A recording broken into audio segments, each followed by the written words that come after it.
watched the pregame show, he's got like 100 more DPM than pretty much anyone else in the tournament in the jungle. He's got more kills per game than anyone else in the jungle in the tournament. He's going to blow the roof off. And on T1 side, their bot lane has been slamming. Gumayusi has been up and down, but at this tournament, it is all the way up. A true carry jungler, Kanavi, and that's going to turn our eyes towards this pick and ban phase.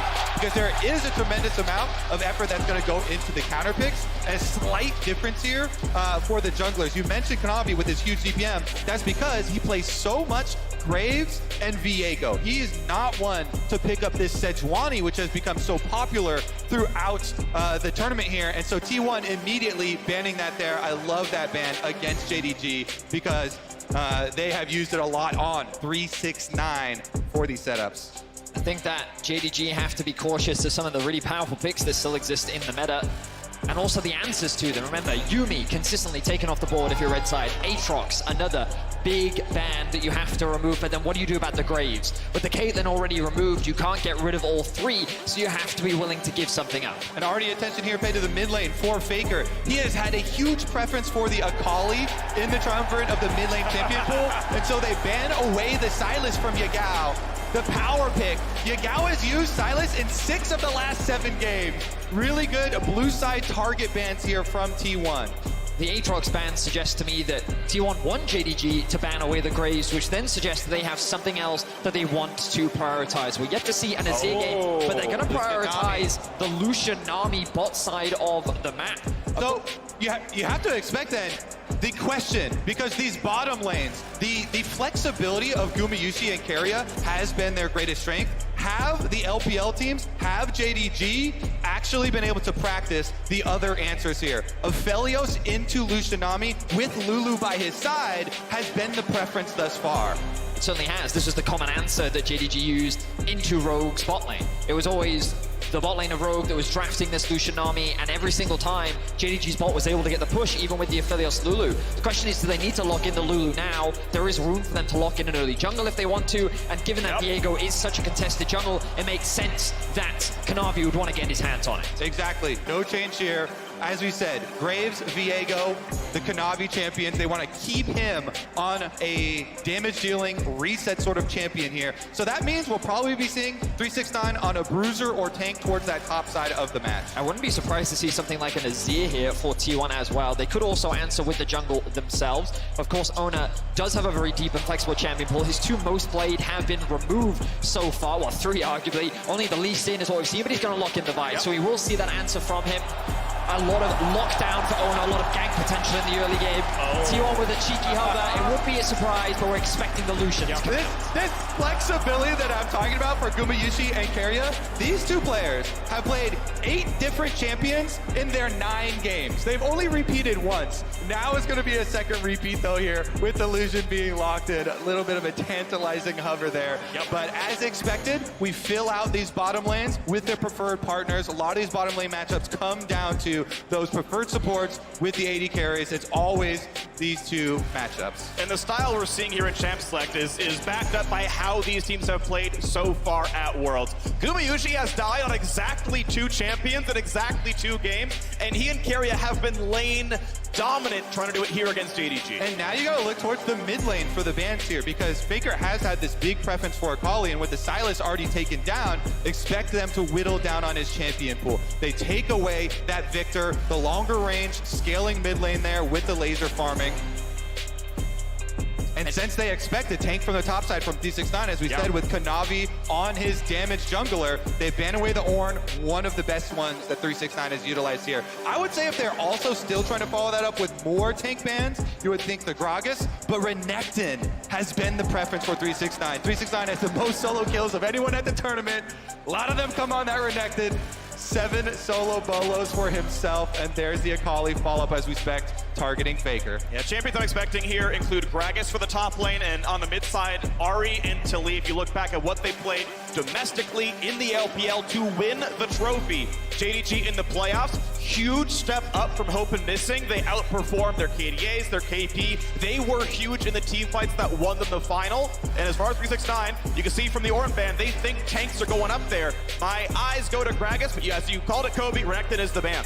Okay, so it looks like nothing too crazy coming out. Both sides kind of taking away some of the strengths. The cheeky hover there of the Heimerdinger from JDG. But I think what they do need is some form of engage, but they can save that for a little bit later. Of course, both Azir and Talia, two very comfortable champions for Yagao, give him a lot of freedom to get that push in the mid lane, and Roam to better enable Kanavi. When we look at JDG, this is a mid-jungle duo that works together to get Kanavi ahead, and having push and Roam in mid is very typical and strong for JDG. And specifically what JDG have done here is try and funnel Faker onto the Azir.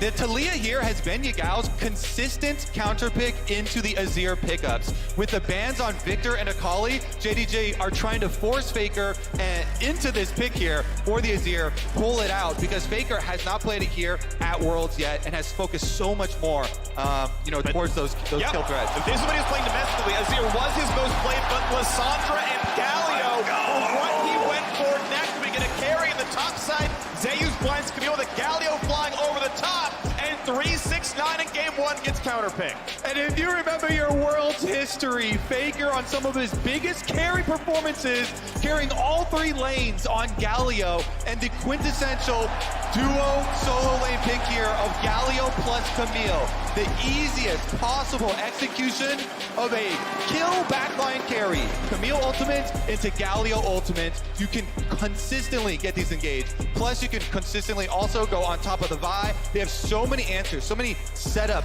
possibilities here for T1 to get Faker an ideal Galio ultimate. So when we go back to the quarterfinals, T1, they played a lot through their top side of the map. They have options to play through top, bot, largely with Faker looking to get those roams off around level 6, looking to set up for those top lane dives, those bot lane dives with the stacked waves. JDG needs to commit a little bit more to that top side, try and get 369 ahead in this counter pick matchup. They can leave their bot side to scale, ramp up into the later game, and be that team fight threat. But JDG need to find a way to shut Zeus down, and not many teams around the world have successfully been able to do it. Yeah, I really think JDG has to snowball, and Kanavi has to get early kills.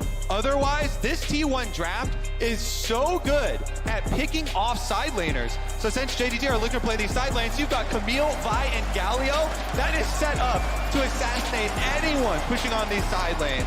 Amazing blue side draft here for T1, getting into our first game of the semifinals. And Camille Jax is our top lane matchup. Zeus and 369, the two best top laners in the world. And they gave the man from JDG counterpick. He brings out the Jax, and we'll see if he can outperform Zeus. An absolute stellar performer. T1, 4 of these 5 players were found, scouted by T1 themselves. The only transfer is Keria, picked up after his own rookie year. T1 with a self-found lineup, ready to see if they can make the World Finals again. Yeah. Oh, sweep it. It's been a lot of talk of building up younger rookie talent, and T1 are setting an example for the entire world with how successful they have been. Zeus, Owner, Gumayushi, all being brought up through their youth program, trained themselves internally. So a minor point I want to bring up there, you saw them dance around and wait to kill the ward.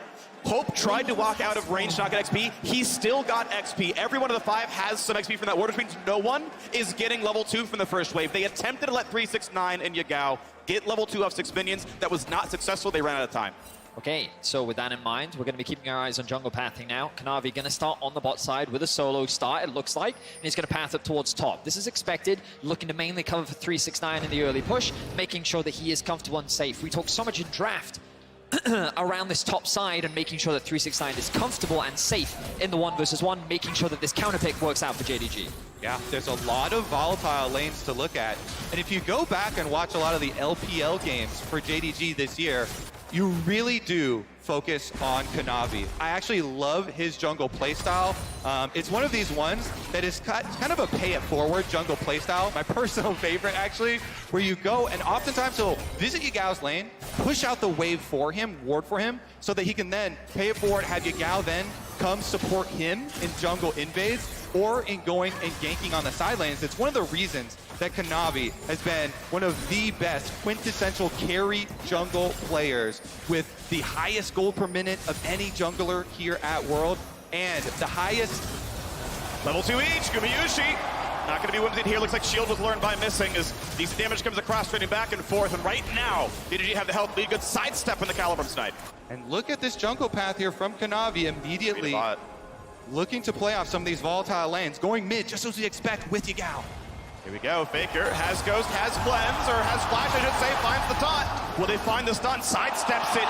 Faker walking away. Has burned his Ghost, though. Down one summoner in mid. So, a bit of trade of summoner spells all across the map. The heal being burnt down in bot. The Ghost being spent there by Faker.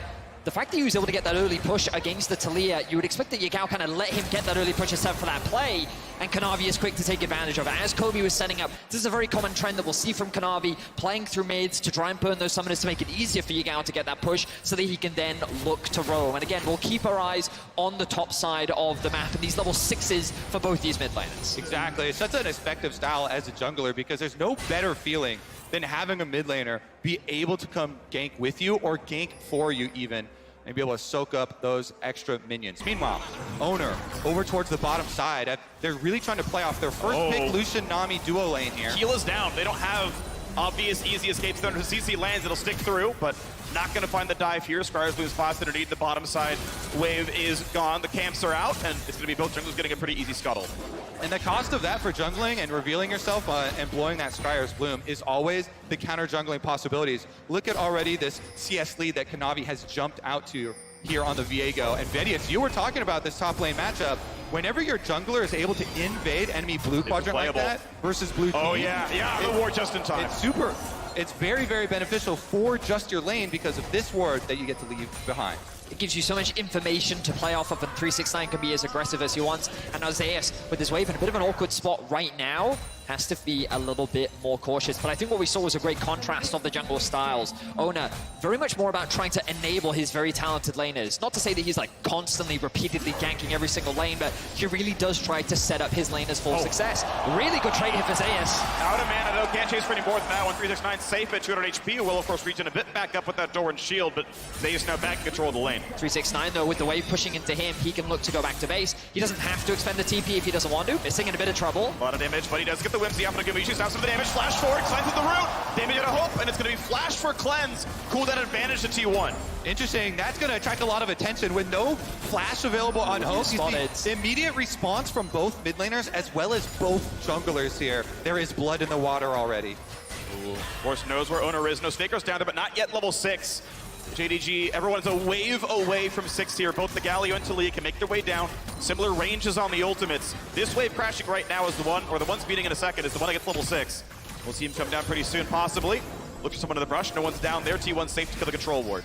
The thing about Lucian Nami is it is inherently a very volatile lane. You want to be finding advantages in the straight up 2v2 because of your additional sustain and because of the amount of damage that you have, which means that T1 are investing a lot into making sure that Keria and Gumayushi can build up these leads. Faker is hovering to the bot side of the map. Owner is consistently looking for opportunities, and while he is falling behind in the isolated jungle 1v1 matchup, he's making sure that this bot lane is building a lead.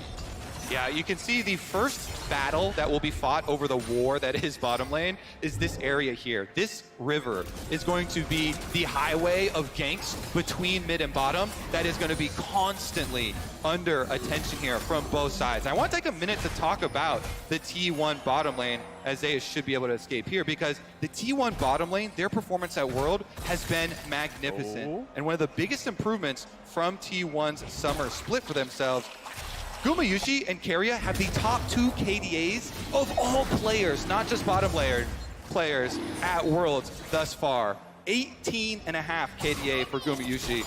It gives them the confidence to early pick that duo. Meanwhile, though, JDG will be able to use Kanavi, start up this dragon. I mean, Gumayushi has only died in 2 of their 9 games. It's crazy. And that was the total time so far. That was the 3rd game against RNG, and then that was the game that they lost against Fnatic. Aside from that, he has been deathless. The man has had an incredible tournament.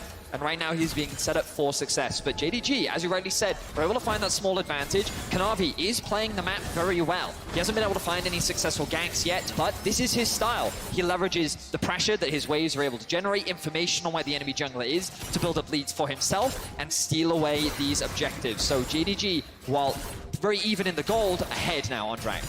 And he's scaling away here on this Viego.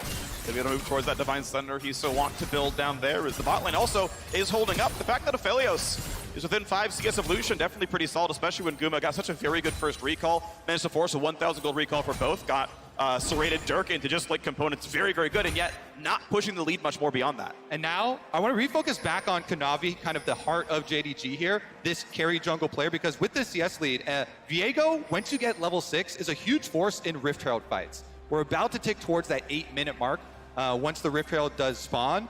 Because you have that reset playability here for them, I want to see if JDG can get themselves an advantage. Owner, meanwhile, is bottom lane, still level 5 on the Vi. The control ward in the river, he's going to be spotted right about now. Missing, has to flash, maybe. It's going to be the first one missing. Heal for move speed. Flashed it himself. Double, not an ulti, but enough damage is going to be there. The polymorph, first blood for Gumayushi. He wants the second, but drops down. Missing finds the kill, loses his life. Wow, incredible play there from T1 as they're able to commit and get some kills in the bot side of the map. Hope with some beautiful sidestepping was not enough. So much was committed from the T1 side to secure those kills, and while they will draw first blood, JDG walk away with the Herald. It's honestly such a smart read from T1. They expect the same play I was just talking about on that Rift Herald for Kanavi, and so Owner takes that opportunity to make the bottom side play. Ward there for T1 on the top side, with Kanavi successfully being able to get that Rift Herald and now turn his eyes towards the top side. Galio has the ult. Pretty good damage. They're going to put the ulti on Indeed. Which way can he go as Galio arrives? But it is a 3 versus 2. The taunt is short. The damage good towards Kanavi. Barely stays alive. Finds the damage, but no! The re-engage is in. T1 find their 3rd kill. And Owner wants a little bit more. Faker dives in. Snipes the last kill. Owner will just about fall. Zeus cannot block the shots in time. Again, JDG get a single kill back.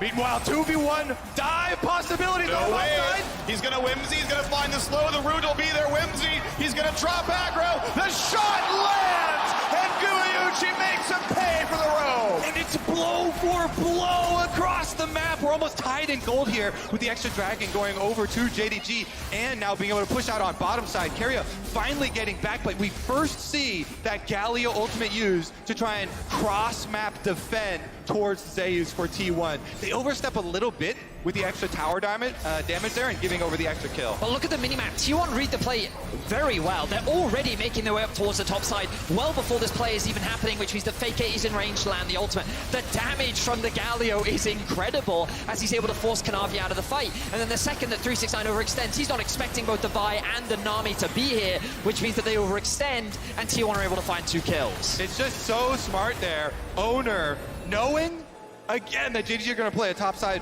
after the bottom side showing, is able to get up there and use his Vi ultim. Meanwhile, Gumayushi left on the bottom side, 2v1. There is no outplaying this. Good job from Missing to tank the tower aggro, moves in, gets a knockup with his ultimate before then getting out of tower range, and Hope able to snipe him with the ultimate. Just really good awareness from the JDG bot lane, ultimately making that trade a 2 for 2. It was the best thing they could have done, and I'm glad that they were able to commit to it because they keep this game still very even. Both these teams are bloody teams, and we're already seeing it here in Game 1 of this semifinal.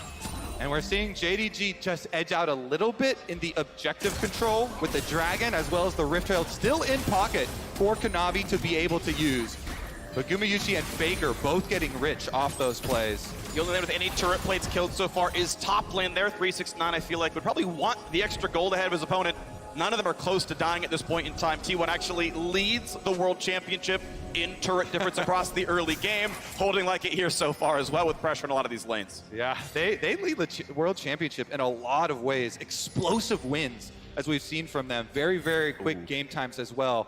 See about some top side focus again, though, from Kanavi. Worth noting, first Mythic in for Hope.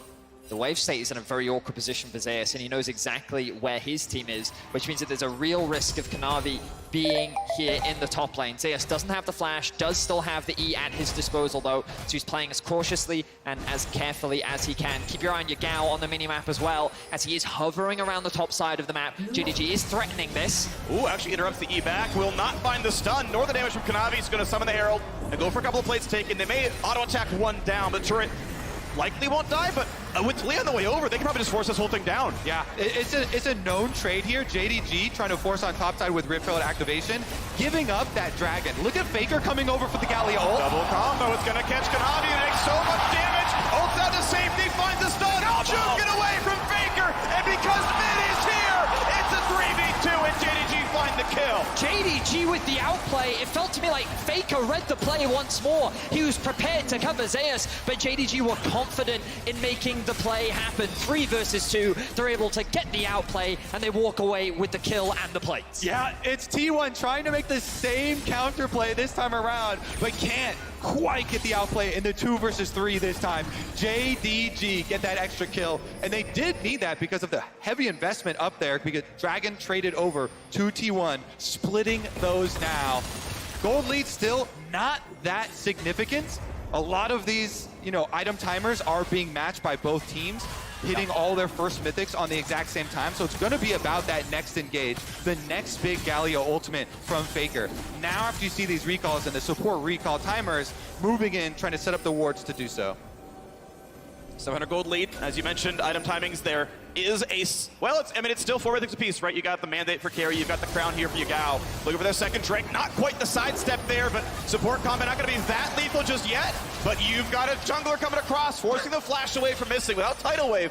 We'll see if the team fight looks good. Chad Nami here, Carrier forces support flash all by himself, has the backup of the rest of the T1 team, so Missing knows he's got to get out of there. I was a little surprised that Missing chose not to invest his ultimate, but the second he saw Ona on that control ward, he was like, I could get ulted here. This is not worth it, so he chooses to flash out. Big wave here that JDG want to make sure they can grab, so Kanavi is just here to cover. Something that we consistently see from him, making sure that his laners are as safe as possible as JDG enter the mid game in an even state. You can see that JDG have been able to accrue a large number of plates across the map, and they've been able to successfully gain advantages in both top and even in mid, just because of how Yagao in recent plays was able to get the better of Faker. And some very important wards, actually. Just see Faker there attempting a hover towards the top side of the map for JDG. Meanwhile, JDG clearing out all of these wards through that mid-bottom highway of the river to make a power play for themselves on the other side of the map.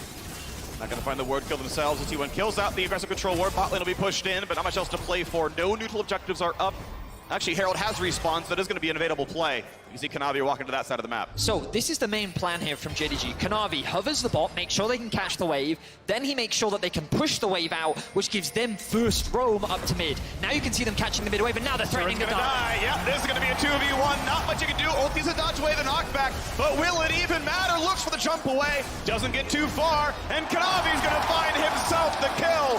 JDG put more resources top lane, and 369 is rewarded. Just exquisite macro there from JDG. The play from bot into mid, with the mid roam into top, into the successful tower dive. T1 now contests 4v5. Yeah, good spot. Q smite claimed by Owner. But the team fight is what matters, because Hope is here. Gale forces in, jumps in for the root, ults for a bit more damage, but no kills be found just yet. Another slow. Q not quite there. Flashed in for a stun. The knockup, nearly the kill. Kanavi goes down. Owner wants out, but he's gonna fall all the same. 1-for-1 mid lane controlled by JDG. Zeus is alive, so Faker could recall, heal on Galio, try and walk out to the map to be able to ultimate and look for a counter play, but it looks like JDG won't give them the opportunity. They back off, push out mid lane afterwards. What a steal there, being able to smite away the Rift Herald, deny that objective to JDG after their successful pickoff on Zeus. And this is the thing you can never underestimate with T1, the individual talent. The sidestep there from Gumayushi, the steal from Ona, the taunt from Faker. 4 versus 4 initially, because of the back from 369 means that T1 see a window to force this fight. But then their goal is the second that 369 369 rejoins, they need to disengage. But look at the ultimate here from Ona. The second that the commitment comes in, he gets knocked up by Faker, knocked up by Ona, and they're able to one-shot the jungler from JDG. It does end up being a trade as Hope is able to find a kill, but the Herald is denied from T1, along with the Herald being denied from JDG. Yeah, nice little seismic shove from Yagao to make sure it is indeed a 1-for-1 in the end. And a bunch of these kills over, going to Hope. Flashing forward early, very, very aggressive Aphelios play here from Hope. Want to see if JDG can keep up this pace, because as the side turrets go down, that's when these two comps get really exciting. It's all about picking off those side laners, who can be first to the play, and then trying to avoid, or in T1's case, set up that big Gallia ultimate to make sure it happens. One of the things that impressed me the most in the quarterfinals was JDG's ability to set up around objectives. And what I mean by that is the way in which they set up the lanes across the map, the way in which they control the space. And again, we're seeing it. Look at how Yagao was able to get the push in bot. They sacrificed the wave in mid to contest this objective, and now they're looking to force it. Force the TP out of the top side, ulti on. Is it going to be enough to kill off Missing, though? Has to walk away. He's got the reinforcements coming around there. No knockups from the Galio. But on the back side, really can't live for long. Zayu's forced to jump away, and 369 gets another one. Kanavi going to be safe in the back line. Cannot find the stun for 369. A 1-for-0. T1 chose to hop away from the top turret. They wanted to fight for the Drake, but JDG win that fight. What play from 369? He flashes out of the Galio ultimate just onto the edge there, and they re-engage after Zeus taking down this top laner, being rewarded with the Dragon, number 2 to their names. JDG outplaying again in this team fight. Really well played team fight by JDG, but 369 now isolated. Gonna be a lot of danger on him. 1 versus 3 has the dodge up. Can he find a kill? Goes for Carrier. The squishiest member forces the flash away. Somehow Carrier snipes the kill himself. The flash into the control warded bush was so smart there from Carrier to completely deny vision from 369 in the event that his Q was off cooldown. Kanavi, though, once again, stealing away jungle. I stand corrected. Zeus, he's just gonna walk away with that one. Cheeky steal from him, no smite from Kanavi. No way! He's able to steal it away from Kanavi there. Didn't have smite, so it was still coming down, but that was such a bold play there. Able to escape with his life as well. Oh, attempt here. This Very personal wise. now. Kanavi's looking for Zeus. You stole my red buff, now I'm looking for your life, but it looks like they have no wave to really threaten to dive here. Yagao does not want to risk it. And look at this on the top side. It must be noted, Faker getting this side lane turret again. Once these turrets go down, it's going to get so exciting. Already, this game one is delivering. The gold's so close right now, coming down to these small spacings. You mentioned Aphelios, the all-in engage here onto Missing. They have the Camille ult plus the Gallia ultimate, but 369 flashes away from the Gallia ultimate, and then nobody wants to go over this Yagao field of rocks on the bottom side, which allows JDG to focus fire and take down the Camille, getting them the extra person advantage and the objective. It's important to realize that T1's comp is inherently a dive comp. People all want to be collapsing in on a single target, but they chose to dive onto Missing in a choke point, which for champions like Talia, for Lulu, these are great spaces where they can punish their opposition. The ultimate from Hope would just be a bit of damage, but T1, they overcommitted into that funnel, and then they quickly regretted their decision. Exactly, and that means the important flashes you're looking to burn for the fights are going to be 4v2. There's the stun. Pretty good damage on Zeus. Does he live is the question. Yagao puts down the minefield, and Faker says hello and wants to say goodbye. The wave comes across, just what Faker wanted to do. A stopwatch buys 2.5 seconds, but it's still going to be 400 gold to buy items. Going to JDG. A 2-for-0 team fight. JDG finds the secret agent there in the brush. They assassinate Zeus, and now they're going to run the map. They have their eyes on the Baron. The pings are coming down, but they've decided to commit to mid. Now they're looking for another kill. Gumayuchi trying to run for his life, gets out. I don't see a 3. I see 6-9 on the scoreboard right now. JDG winning with a lot of effort in the top lane. Kanavi got a bunch of kills and solidly ahead now in game 1. JDG are just playing the map and they're playing the fight so well. T1 are looking for these picks, but they're inherently over-grouping at this point in the game, and JDG are just outplaying them in the straight-up 5v5. Yeah, really good spacing from these JDG members. Getting outside of these skill shots, re-engaging and taking down immediately Zeus in back-to-back scenarios here. Huge pickup for them. It just clicked to me, your clever 6-9 score is so clever. Thank you, man. I appreciate that. Let's have a look back at this clip. So this is on award. T1 It is. double member invade, and JDG go right for them. You've activated our trap card. Once Faker comes late in on the Galio as well, it's just another delivery of an extra kill. When T1 go for these attempted secret plays, you need to have a sweeper ready to make sure you are not on vision. Yeah, because JDG, they do not hesitate. Exactly. They've been such a good job coordinating these engagements. You can see that T1's idea there was to inherently threaten the tower. They wanted to try and, if you don't back off, we're going to dive you, but JDG was primed and ready as you very clearly highlighted. So we're now looking at the next Drake, spawning in about a minute and 20 seconds. JDG would love to get their hands on that. So Yagao already pathing up towards top, started the slow push off, will start making his way down towards the mid lane as well. JDG still have a lot of time, but the same could be said for T1. As Gumayushi throws down a bit of damage down onto Hope. He will have the red gun to be able to lifesteal that back up, but it's JDG with primary control over the river right now.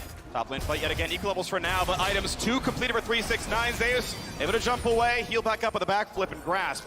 Jungler on his side now as well. It could be a 2v1 onto the top laner. Has to be respectful in a little bit. The mid wave, though, is given to JDG. Now, I expect T1 to go for some pick-off plays. We mentioned in Champ Select, the ability to pick champions off is the greatest strength of their setup. The Camille, the Vi, the Galio, looking to attack those side lanes. But JDG have just been so much better at defending it. Yagao constantly being there early on the move. Kanavi constantly hovering 369 in his pushes, and they're able to get another tower here. And huge control ward spotted 4 people running out of T1's lower jungle up towards mid. They are going to push for this turret. It might be a 1-for-1 turret play ultimately. Yume has to drop aggro because he went for W poke, and that means the turret will live. They couldn't have spent the money anyway, but it would have meant a little bit of map control. 4th Drake of the game. JDG up 2-1 on that mark so far. Cloud Drake spawns in 3. Gotta watch Hope. Everybody is looking for the engage on Hope. There's no flash on him. He's in the middle of the mid lane here. Very vulnerable on that Aphelios. Should be the big target. Yeah. Red gun, Bloodthirster, flash on in. Looking for the dive. Everyone presses R, and he's shut down. Can JDG win 4v5 is the question. They own the river. They do not own mid lane. Turret will fall. Knockback is there. Faker Zonia's gonna stay alive with the disengaged flash. Looks at the cleanse flash away from Yagao. Looks for it again. Taunt 369. No, bubbled away. Flash back to safety. Owner can't catch him either. 4v5. JDG are fighting. A taunt will land from Faker, but 369 can fight back. Finds his stun. Knocked up into a bubble. And Faker just barely lives. But JDG don't have an 80 carry, and they win the fight 4v5. Well, they run them off the objective. They can definitely turn back for the Dragon, and that is going to be Dragon Soul Point. This would put them at number 3, putting so much threat on T1. Big pickoff. T1, great shot calling. As we mentioned, that's the target you're looking for. You set it up perfectly, Kobe. You talked about how they were looking for that single target, and this is the idea of the comp. Flash in from Ona. The chain CC is beautiful. There's nothing that Hope can do to escape. But the way in which JDG leveraged the space to just chip away at T1, make it difficult for T1 to re-engage again. They get a good pick down onto Faker. Faker's flash is clean, but the response is just as clean from Yagao. And at this point, they're just running away because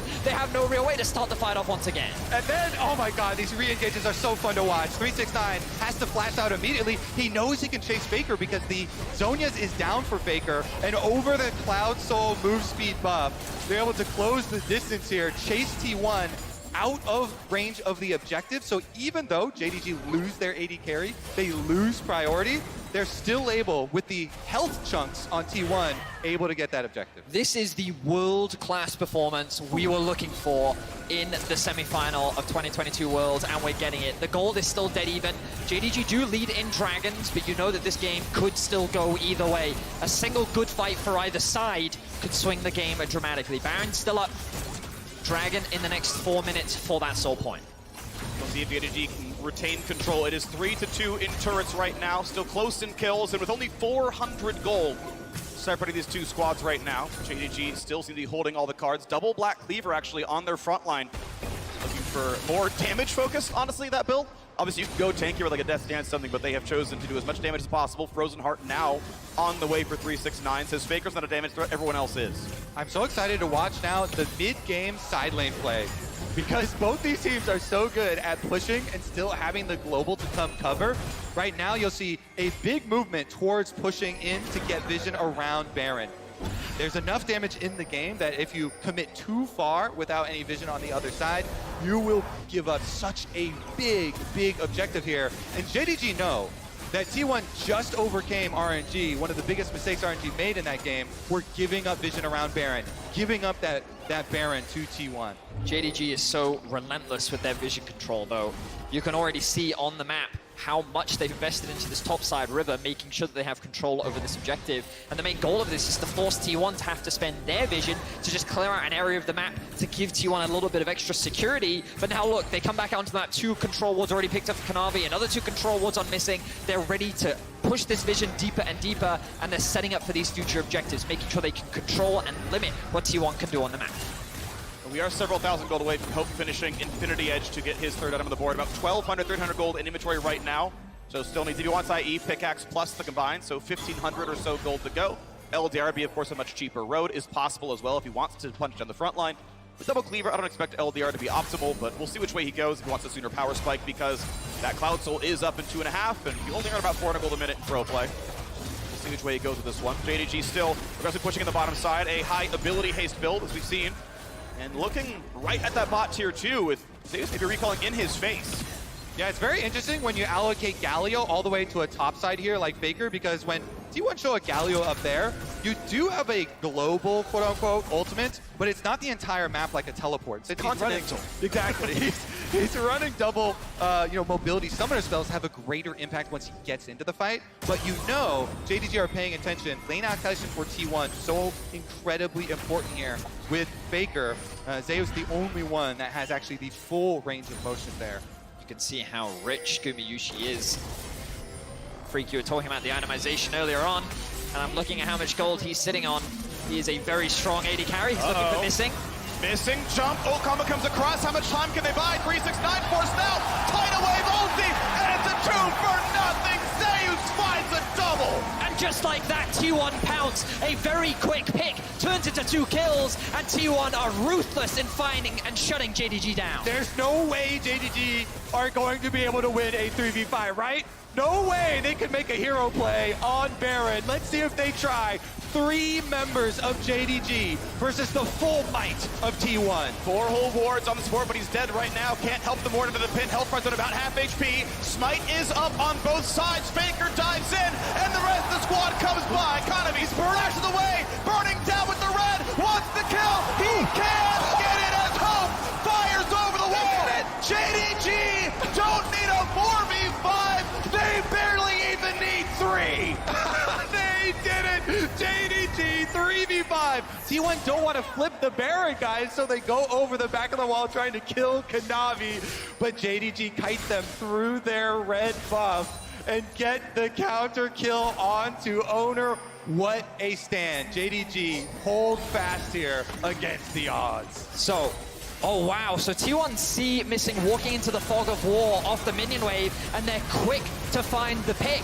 369 very quickly follows as T1 ruthlessly run down JDG and catch them unawares. But the second that T1 head towards the Baron, you think, as you said, Kobe, surely there's no way. The turning point was that T1 committed to the fight. They turn. They don't actually flip the Baron. Their eyes are set on killing Kanavi. Yeah, they're looking for the turn here. Faker on the side with Galio. He's got flash, so he wants to get this big taunt flash on the enemy jungler. He does instead get Hope, and then the knock-up onto Kanavi means they go all in for it. It's going to be... They got a 4v5 somehow stop this Baron, but Cloud Soul's going over. This Baron could be claimed. The rest of the squad's got to get there. Yagawa's around. Hope finds the damage. Owner will fight to live. It is a Baron versus a Dragon Soul. Where have we seen this before? Oh, right. Just in quarterfinals, T1 versus RNG. Another Cloud Soul traded for Baron. We will get to examine if it means as much in this game where the gold is much closer. But off that respawn for T1, they shouldn't be able to get back and defend. Baron-empowered recalls are so quick. They are on the way back down. Temporary combat power, very good, obviously, for T1. A bit of gold earned back. Half that gold for the Baron, just clawed back thanks to the bot tier 2 kill. Zay is looking for his next target, will not find it just yet. Yagao pretty fast. The move speed from the Cloud Soul actually does mean a tremendous amount in a game like this, where so much is predicated on side lane pushing and picking people off. For sure. I think the other thing I want to know is props to Yagao in what has been a very bloody game, yet to die. And I think he's actually been a big difference maker in a lot of these fights because he's not the person getting focused, Hope is. He's actually used a lot of his zone control to make it much harder for T1 to further follow up any initial picks that they're able to find. Looking at bot lane at tier 1 right now. No one remotely nearby the defendant is going to be given over. Gold will be shared by Carry as mid lane tier 2 is under fire as well. And despite being down the Baron, JDG, 4v5s, 3v5s, Baron buff, they're still the team playing aggressively and taking more turrets than T1 has taken. Yeah, it's looked like JDG getting a very, very good setup here. Not allowing T1 to get any gold out of this Baron. That Baron power play, one of the lowest that we have seen. Because they're able to hard push down mid, not give T1 any time to set up their split push. Off those recalls though, the bounce back for T1 allows them to push up through mid and rotate over. Still a close one, 1,000 gold separating these teams. T1 of course back ahead thanks to the Baron they had claimed. Red Bull Baron power play, and still a minute left on the timer. Bot tier 2 under fire. Vizion does not want the fight, and even though the wall comes down, they're not going to commit to the battle itself. They might just try now the knockback in. Here comes Galio. Will it be enough? Stopwatch buys time. Down goes one. Down goes two. And 369 and the rest of JDG are looking for a bit more. Amazing flash from Carry, but the chase is still on. Over the wall goes Kanavi. Wants to find his next stun. Here's the Moose Beat in action. Thank you, Cloud Soul, for the cleanup. Guma on his way out. Flash is burned to stay alive, but Yagao is not yet done. Sidestepping away from the knockup, and finally they will stop getting these kills. This T1 bottom lane are able to fend off all 5 JDG members as they kite away and buy Faker time to get an objective for themselves. Still pushing with the Baron, does get the tower. Beautifully done, gets the goal back to the spot here, but we gotta play towards Faker. Burns his Zhonya's 2-minute cooldown, but will it matter? He will drop, and the kill goes to Viego. It's still a great trade for T1 being able to secure that tower, but losing so many members, it seems they were caught unawares. Zeus underneath the tower, he ended up getting knocked up by Yagao. The ultimate cuts off their escape route. He gets a little too close, and you'll see the knockup come through. Beautifully played there by Yagao, sets the lockdown, and JDG are quick. And look at the ultimate here from Hope as well, just tearing apart T1. Exactly, JDG, such a good job getting the engage under tower. Yagao showing his mastery of this Talia pick, able to get catch the pick there onto Zeus and start it out. So then when they re-engage, T1 are fighting into the tower. Huge clump of damage there from Hope off the ultimate. Gumayushi, a lot of this damage that you're seeing is actually as they're escaping though, was not in the team fight, able to get them any meaningful kills. A lot of damage while running away. And I credited Yagao for not dying earlier. Of course, Carrier yet to die in this game as well. And that's arguably even more impressive on a Nami, a champion that doesn't have a huge amount of ability or tools to peel for himself. Carrier and Gumayushi continue to have a stellar performance. 2 deaths on Gumayushi, so uncharacteristic for him so far at this Worlds, dying, but he's still a massive carry threat, and he's someone you have to keep your eyes on. Pretty much full build now, level 16 on the Lucian. He will be the biggest damage dealer on the side of T1 that JDG will have to be very wary of as we move forward into the upcoming fights. So fun watching these Titans go back and forth in these fights, in these picking moments. Only one of these outer towers still remains on the map left for them to take. So a lot of it is trying to get this deeper vision and then get just an extra second of alone time in an engage could mean the difference between life and death between one of these side laners. Look at all the GAs that are now coming through. Kanavi, 369, and Hope all have that on the side of JDG. They are an incredible team fighting team. It is their team fighting that has helped them come back so many times in multiple domestic and international games. And now they will have many times to bounce back in these fights. Let's see how T1 handle it, because it's going to make their pick comp inherently harder to execute in the upcoming fight. Faker, taunts everybody, and it's GA already down. How does Hope have a chance of surviving this one? It's going to land, and Gumayushi finds the cleanup kill. 45 seconds until Elder and Baron spawn. He who strikes first gets the rewards. T1, led by Faker, the GOATs, get another pick for themselves. They take down the most important member and his GA, Medius. What a great flash from Faker, completely catching Hope off guard. He wasn't even able to respond with the flash of his own. JDG was forced to abandon him, and now 20 seconds on the Baron, 15 seconds on the Elder. T1 are primed and poised to secure these objectives that will likely decide the game. As we've seen, JDG winning team fights from a numbers disadvantage. 13 seconds on Hope. He will have to walk all the way from the fountain to be able to get there in time. Elder Dragon Marking started Faker, up. not just yet, no 12k health. Hope still in the fountain. Looking to play on in now towards Zeus. Can't find the kill just yet. Health bar's pretty high. Here comes the first dive. 369 out, missing. Drops down to Gumayushi. Getting attacked himself, but he has GA. And they'll pop it off of the Jacks now as well. 3v5 continues on. Now the pick goes Zeus. Kanavia 1 health. Shut down. 369 goes for everything he can.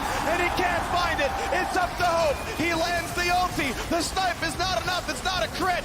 And Yagao now stuck in place. Hope kills off Baker. Gumayushi kicked out now as well. Hope has to get it all. Gets one. Shoots for Zeus. Looks for two.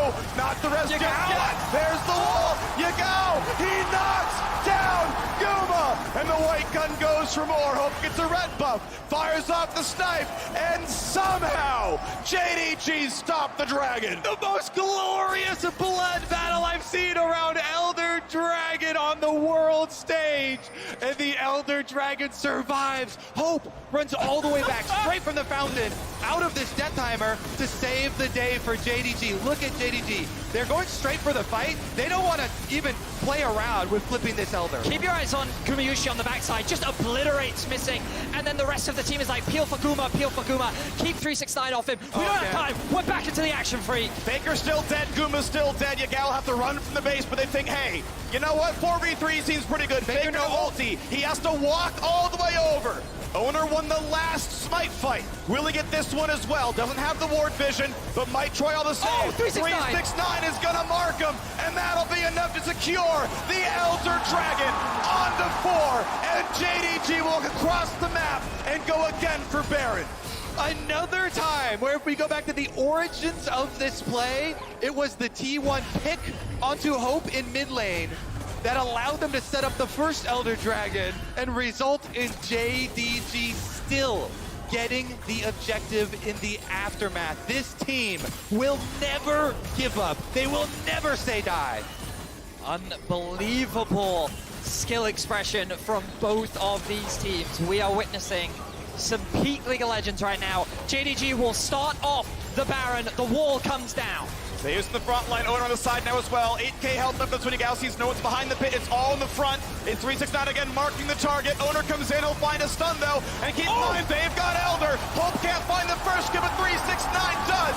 Zeus will drop as well. It's 2 for nothing. And T1 runs for the hills. But 369 once more gets his second of the fight. Looks for Guma. The cooldowns are short. The leap is almost back. The Cloud Rift helping. And Galio jumps in to help. 2v1 gonna be enough to push him away. Well, the thing for JDG is, while the fight was good, they spent a lot of time just chasing the Tier 1 members. They've only got a single cannon minion, and 2 Tier 1 members still stand strong. They're looking to push it to the base. They're looking to end the game. They're going to try to end it. There are no TPs up, but they can shepherd the minions. Protect the cannon. Yeah, it's 5v2.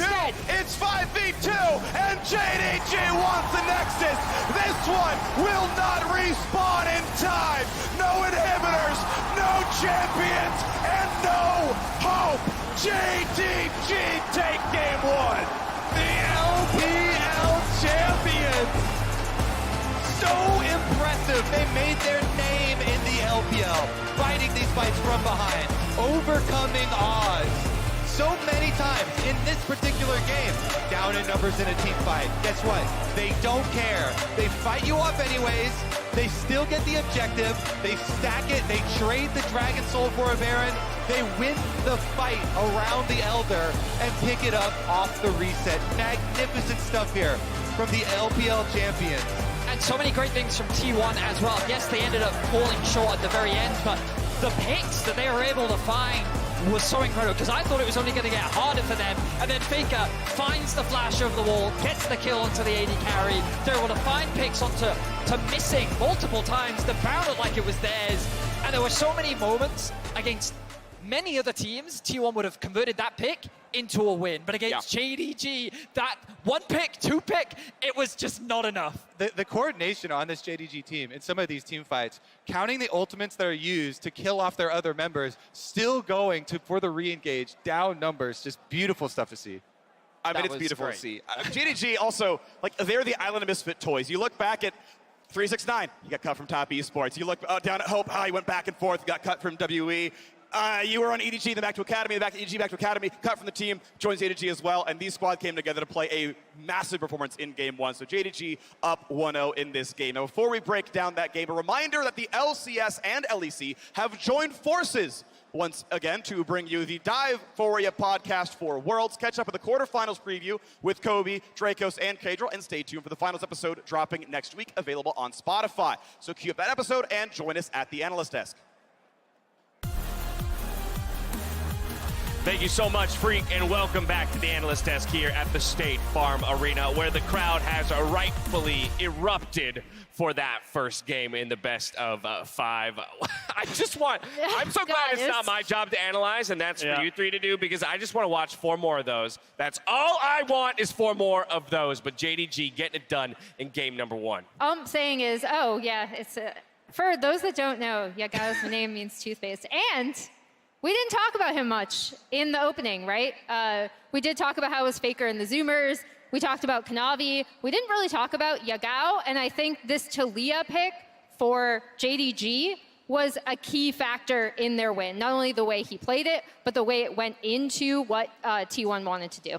A lot of the members of JDG feel so easy to overlook it kind of in that regard. For example, Yagao was 16th out of 16th mid laners. It's CSD at 15. Right. It doesn't matter. That's not what's important for how he plays the game. And Talia is just kind of this perfect pick to exemplify how he wants to approach the game. Yeah, definitely. And then that's what he picked on 4 there. We can see the draft on the lower half of the screen. I think the first 1, 2, 3 was very standard. You know, Lucian, Nami, Aphelios, Lulu trade, jungle trade of Viego and Vi. But it's the 4-5 from T1 that kind of throw a wrench into the works. It was interesting that they actually decided to go for Camille Galio into Talia. You know, Talia is very good at dashing champions, and you're playing 3 melee champs in Vi, Galio, and Camille dashing into a Talia. So it's very hard to gap close, but T1 found so many picks. I think JDG's response is very natural. Jacks into Camille Galio makes a lot of sense. You have double global mid to match the side lane. I think what JDG answered here with was very good. I mean, generally, there were winning moments for both teams, right, throughout the game.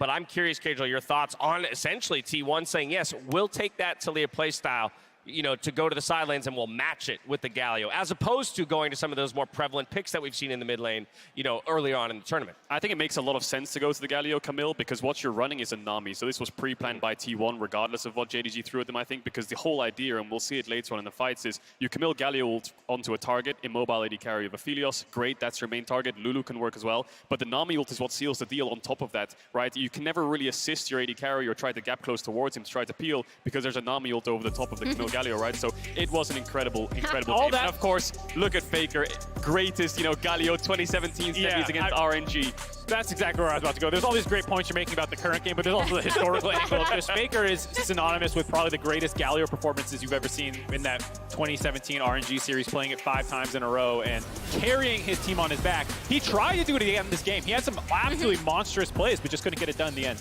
Yeah, this pick on Hope is actually where I thought T1 were going to end up taking over the game. He has such great sense with this Galio pick, and I also like the Camille Galio kind of to mitigate how JDG like to play the map, right? Because we've talked about how they don't necessarily get ahead, but the globals help counter and cross map against what JDG want to do. JDG fighting a man down in this situation. Yeah. I mean, just like, it's pure aggression all the time. You gotta love it. The number of summoners blown, the amount of mechanics on display here on both sides of the coin, Kadril, is phenomenal. This was an amazing game to watch. Just pure mechanics and pure perfection almost in team fights, right? And again, we see another scenario where T1 are down members. This is a 3v5, but they managed to stop it here. That Talia E over the Baron pit wall stops Gumayushi from being able to dash over. It stops Zeus there with the Baron. I think that was a knock, or it was the Talia E, whatever it was. So it's actually a 3v3 into an Aphelios. So they inevitably lost this, but we had so many scenarios where T1 would win the fight by getting a pick with Camille Galio, Nami ult on midwave. JDG overstepping mid. So many, this is like the second or third time that Hope's overstepping, but then they seem to be able to pull it back every single time. Yeah, it's absolutely insane that they get this pick off. They're like, great, now we get to go Elder Dragon, and JDG are able to fight so well that they stall out and wait for him to come back and then win that fight on the tail end of it. And then once they won that and they got the Elder from there, it was a little bit easier to close out. Yeah, and this is kind of the game-winning fight here. That's where I do want to bring it back to that Talia pick and Yagao, right? Because we talk about him, he's not this like standout carry player of JDG. He's often overlooked against other LPL mids. He's lived in the shadows of his friend Knight for almost his entire career when they used to play on a NetCafe team. And the way he's set up for a lot of these plays, like not allowing T1 to jump on them is really important. Also, you can see the... Look at that gold graph. The gold graph was so It's a even great- up until around. Yeah. I mean, even the end of the game, 4.5K is not that huge of a lead after you just smash a base. You know, usually it drops to like 8K. And so this was an insanely close game. I think everyone with eyes could tell that. We don't the stats assist, but I can't wait for more of this series. Yeah, definitely. And I think if you look at the way JDG was playing the game, it was always mid to top, and I felt like T1 were never really there to respond in time. You saw Zeus on the weak side, right? But they never really found any big cross maps. There was one Hextech Dragon, but there was often times when they did go towards the top side, the Gumyushi was getting dove in the 2v1, right? So I felt like both side lanes, despite the early game being quite even, JDG were being a little bit more proactive. I would love to see a little bit more focus actually around Guma. There was that one play in the top side where they contested 3v2 to stop the Rift Herald charge and try and stop that turret from going down. They actually had Owner already on the bot side, and Faker could have gone to that down to there and try and blow that open. I mean, Guma was incredible this game despite not being the focus of a lot of the action in the early game. Let me press you on that just a little bit. T1 sticking to blue side. When you say playing around him a little bit more, just in the game or compositionally as well? More in-game. I mean, top lane is going to become a black hole of attention no matter what, because it's so skillful and you want to try and snowball, but I do think you have this kind of X factor in Guma. Especially with a volatile lane like the Lucian Nami, right? Like when you want to get that lane ahead, you can take over, start Drake stacking, and in this case, it was actually JDG that were able to get their own Drake stacking started early. So T1 didn't always have that bot side control that they might have wanted. The last thing I will say, it's very interesting that T1's banning Aatrox on blue side, right? They just want this champion removed. So I wonder if they'll do that again, or if they will, play a game of bluff, a game of chicken up against JDG and say, if you don't ban Graves, we'll first pick it. If both are open, could cause some mayhem. Aatrox has been sucked into that black hole of the top lane, as Mark put it. We'll see if he can find his way out of it. Check out T1's very own song, Runner, as the pick that represents their play style on the official LoL playlist on Spotify. Take a listen. We'll see you right back here for game number 2, right after this. It's going to be the first one missing. Heal for move speed. Flash it himself. Doubles, not an ulti, but enough damage is going to be there. The polymorph. First blood for Gumyushi. He wants the second. Pin health price at about half HP. Smite is up on both sides. Faker dives in, and the rest of the squad comes by. Economy's Barrage of the way. Burning down with the red. Wants the kill. He can't get it as Hope fires over the wall. It's 369 again, marking the target. Owner comes in, he'll find a stun though, and keep in mind they've got Elder. Hope can't find the first kill, but 369 does. Zeus will drop as well. It's 2-0, and T1 runs for the hills. Behind 21 epic days of epicness. Behind 1 billion hours of drop joys. Behind every match, every broadcast, every moment at League of Legends World Championship 2022 is the network capable of making it all happen. The Cisco Network, aka The Realm. Cisco, powering the future of esports.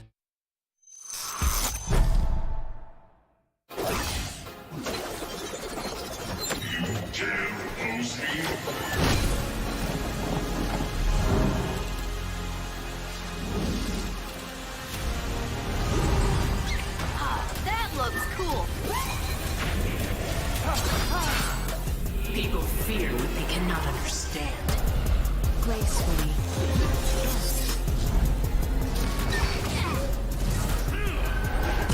It's already over.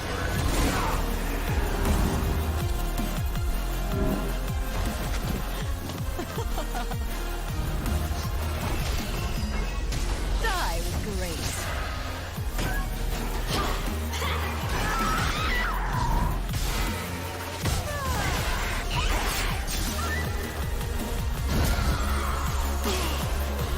Don't care much for your kind of wisdom, Yi.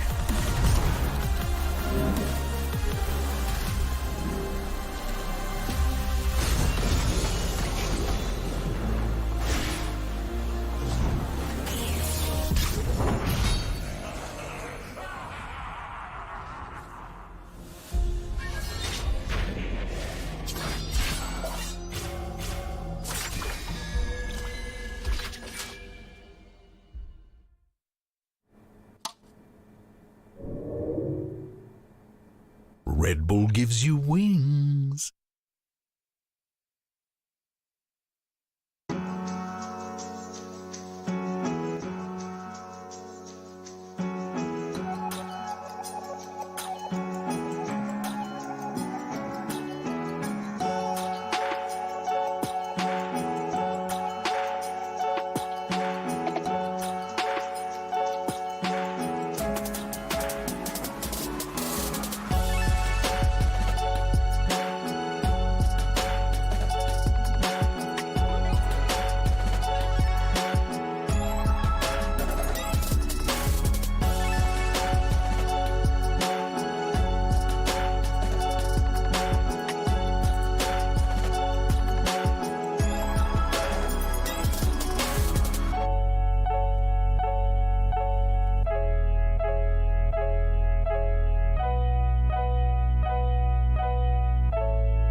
Welcome back to the State Farm Arena ahead of Game 2 in our semi-final series as we grow ever closer to crowning our next world champions. Reminder that if you cannot make it to San Francisco for the finals, you can watch the big screen with friends and family at one of 600 theaters and counting near you. Use the QR code below to purchase tickets. And I am hoping we get 4 more games like that one. Hell yeah. Yeah.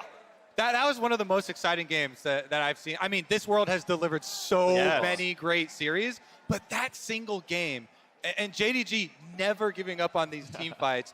This is what they really made their name on as well in the LPL, you know, constantly pushing to 5-game series. So everybody hoping for those 5-game series hopefully will be rewarded. They're a team whose early game is up and down. Right, they're a team that when they do fall far enough behind, it is difficult for them to fight their way back into the game, and the gold lead that ends up being put against them at the start can sometimes balloon out of control. But if you stay in an even game stay against JDG, this is one of the hardest teams in the world to end a game against. And T1, they found so many good picks. Like, it was world class how T1 was playing, and it still was not enough, which makes me wonder, how will T1 shift moving into game 2? Maybe it was they felt like that they couldn't they couldn't execute properly on some of their early game dives. Maybe they couldn't quite get the early game lead that they wanted to. Maybe they just felt like they didn't execute properly. Maybe they just run back the same comp, because I think their comp in and of itself was fine, but we could see that in some of the late game fights, they didn't quite have the initiation tools of the late game damage to compete against JDG. Yeah, for me, it come down to one main thing, and is that coordination around these objective fights that they actually pulled out. T1 often, getting some small stepping stone of leverage and setting it up, but JDG's so good at coming in through flanks and pressuring them while on these objectives and reacting to the engages from T1 that they were still able to come out ahead. And you can see T1 still sticking with blue side with the loss. Of course, they won the coin flip, I believe, to take side selection in game 1. And they're like, guess what, Kanavi, we don't want you to have Viego again, so it's going to be dropped off. Caitlyn, Yumi, still banned. So now they're going to have to make the decision here. Are they going to ban away Graves as well? We did highlight on the analyst desk Kanavi doing the Graves invade path towards red side. Owner did the same thing as well for T1 in the first game of their series. They still like it. Salty run back, baby. We've seen this so many times in quarters where a team will just Lucian, Nami, blue side 2 games in a row. Rogue did it, Dalmon did it. I feel like that it's just become a trend where people in scrims recognize the strength of it in lane, but if you can't build the leads, the Aphelios response seems to be a reliable answer for the LPL teams. Yeah, very, very good. It's definitely a matchup that peaks with skill. Because Lucian Nami against lower skilled Aphelios Lulus definitely has been able to get the advantage, but Kanavi just playing with our hearts here. Personally, I'm looking for more variation. The Sylas is the main champion that was given up with the Viego ban. Yep. By pushing Kanavi out of his top 2 of Graves and Viego, they gave Yagao his highest preference champion, the most dominating mid lane champion of recency here at Worlds as well. And it's going to be a run back of the Aphelios for Hope and Missing. Now, Kanavi, as far as these hovers for the Bel'Veth, he was one of the earliest adopters of this champion, even on release. Faker Rise! It's one of his 3 world skins. He's bringing it back here. They let through the Sylas to be answered by Faker's Rise. I love it, I love it, I love it. This mid lane matchup being put to the test. It was Chovy's Rise that we saw in the quarterfinals against Dalmon that worked wonders in game 1 of their series.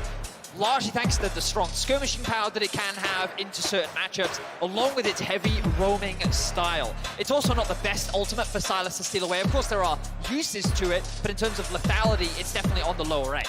And they're really just T1 completely committing to this roam, to your pushing side lane style here with the Rise. By giving over the Sylas, you're thinking that there will be a gap there. Of course, Sylas can still steal the Realm Warp and make his moves to the side lane as well. And we'll keep track of Yagao and how he does that. He's one of the best. And this does fit Faker's trajectory as a player. The greatest of all time, he won 3 world championships in 4 years. And in those 4 years, it was like, well, it's because I'm dominating everyone else in the mid lane. He's hitting historic highs in damage and laning prowess and solo kills and crushing. And over the next 5 years of his career, still excellent, still winning trophies, still heading to Worlds, semifinals, and finals. It's been more as a leader, more as a roamer, helping out the new young guns. It's a bunch of 19 to 20-year-olds on his team. And again, it's Faker saying, I'm going to help you guys carry. Now we're getting so far down in the jungle pool here with the extra bans coming through with Divine and Lee Sin. You actually are looking at things like the Bel'Veth, maybe even a Jarvan for setup for early ganks to be able to aggressively set up those lanes as you're talking about. He's flexing his pool right now. So far at the World Championship, he has brought out one Nidalee game. I'd be surprised if we saw it. The Bel'Veth is being hovered right now, but we'll hold our breath. Will it be one thing? Yes, it will. Bel'Veth, a World semifinal. He is quite possibly the jungler I am most confident in the whole world in pulling out this champion. As I said, one of the earliest adopters, played it in LPL Summer, played it in the playoffs. Oh, yes. He often Yes! Yone for Zeus, baby! It was his most played coming into the series, and it's time for Yone Game 3. You were talking about the Bel'Veth in terms of the consistency and reliability for Kanavi. Zeus, this was his answer to Aatrox. This was something that he's brought out as a counter. Now he's bringing it out blind, and he's saying, show me what you got, 369. Yeah, it's one of his iconic champions, one of the preferred champions, the carry top for T1. The 18-year-old brought up through the T1 Academy system. So much faith, so much confidence put in this man. I love it. I think it's a great call. It's a physical heavy team. Malphite needs to be played more. I love this pick. We knew 369 would enter with so many tank top laners here because Kanavi is the focus, the carry player for JDG. And we finally get a Malphite with the recent Malphite buffs. Long time he has not been pulled out, but such a good answer for those team fights that make JDG what they are. That ultimate slamming into T1 will always give you a way back into the team fight. I've never been this excited for a Malphite before, but not only is it great into this comp, but it's 369's Malphite. Like, he is touted as one of, if not the best top laner in the world. He had a great game one, and now JDG are rounding out what is another fantastic team fight composition. The engage is good, the front line is good, and the back line carries and skill expression for JDG looks everything to give them a repeat of game one. And T1 are solo AP and a Rise AP at that, so a very good spot to pull out this champion for JDG. Well, on to the rip we go in a second. Is it going to be enough? Now this time, it's a different matchup on the top side. It was such a big deal for 369 to get into team fights on Jax. Solo zone 3 people to guarantee. The Elder Dragon, once they've got it, get everyone low for the team to clean up. He was huge in a fighter-fighter counter pick. This time around, Malphite Yone. Not going to be killable in lane, but it's not going to be him solo carrying team fights. It's going to be him starting team fights and making sure his teammates are there to carry the actual damage sources. And I'm very curious, too, about the build for the actual damage sources because Kanavi, when he first brought out Bel'Veth, was always going with this semi-tank build. The Blade of the Ruin King into then tank items later. But in Champions Queue, I saw him multiple times do the full DPS Bel'Veth, Kraken Slayer, Blade of the Ruin King, full DPS. So I want to see if Kanavi will commit to that, or if it feels like Yagao and Hope will carry the weight. Now, a common thing that we've seen across the world throughout this split has been this early red ward, that the delayed invade, and have a look at the junglers right now. JDG is ready for it, and they're able to get the flash out from Ona. So this was really good awareness from JDG because, again, it's something common that you'll see from many junglers, the delay on trying to drop that ward over the wall to get information. We'll now see T1 invest it on the bot side of the map instead to just figure out where Kanavi is starting, but getting the flash out from Ona is already a great start for JDG. Yeah, and pretty common runes here from the setups from everybody. And of course, Poppy going the Hex Flash, it won't hurt Poppy as much as a lot of other champions that do not take this rune. Owner starting towards the top side here. Meanwhile, for Kanavi on that Bel'Veth, you almost always want to get your full clear off. So Kanavi starting off the bottom side, clearing up towards that top side. No easy poke through the minions, a little damage there. The owner indeed on the ward, getting his own blue as an early cleanse coming across there, healing a chase on down. Guma forced to flash away, and they're going for more. He's slowed, 100 health left, and JDG decides they're already winning the bot lane. Carrier trades one back, but first blood went to the AD carry. Oh my goodness, Hope and Missing, no hesitation there. You saw that level 1. Once they get the angle of the triangle here towards the brush, and Vedius, you talked about the wards into your side lanes early on here. So you see Hope and Missing move up, you'll get an early ignite as well. Guma very far forward. He allowed auto attack range of both Missing and Hope at the same time, while Kerio was positioned behind him. And Hope and Missing, they don't hesitate. They slap him back down, they immediately punish him. So even though, yeah, Kerio gets that counter kill, it is first blood money, and it is a better site for that money to go to into the hands of the AD carry. I will say, though, that this was an issue for Gumayusi during the regular season. One of the biggest criticisms that T1 had was that their bot lane wasn't as consistent, wasn't as reliable. And coming into Worlds, everyone was like, but Guma is shaking all that rust off. He does not have any of those problems. Yeah, but this type of aggression was some of the issues that we saw during the regular season. And I feel like that he didn't need to be that aggressive at level 1. You can see the idea, but a big mechanical blunder from him on the individual level. Yeah, just the positioning here, Kanavi. Stun's gonna land on a faker. You got Owner coming around pretty soon, but no flash means it can't help for much. Able to actually stop with the steadfast, and now tackling to a minion, getting away as well. Beautifully done to live. Faker down his flash. He's not out yet, though. Faker in enemy territory might have to execute to a tower.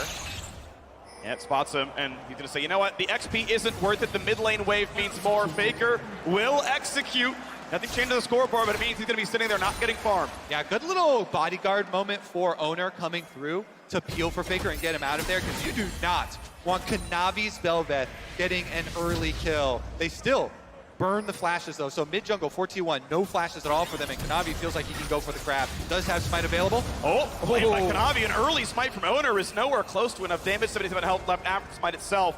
So double crab for the JDG jungler. So one of the things I was going to talk about was the biggest difference between Game 1 and Game 2 is that Faker, it's easier for him to get push on the rise compared to on the Galio into the Talia. But again, we saw Yagao concede those early waves to set up for that level 3 gank. We didn't get to talk about it because of the early action bot line, but you've been highlighting it throughout the series, Kobe, and how Kanavi will consistently play through mid to unlock Yagao to burn those flashes so that he can then move around on the map. So now Faker's investment towards the bot side, ideally they look to stack up the wave, look to try and set up some sort of dive onto the bot, especially without any flashes, now becomes a lot harder. Well, as we watch ourselves go back into the jungle, make sure to grab your exclusive Very Nasa's Much Wow emote from Prime Gaming by connecting your League account with your Prime account as well. Mid lane being attacked, pretty good damage out of Faker in the mid lane, Yagao being pushed around. Woo! It's a lot of damage. Lance. Of course, he does have the teleport, so he can likely just reset here. He hasn't actually spent any of his gold just yet.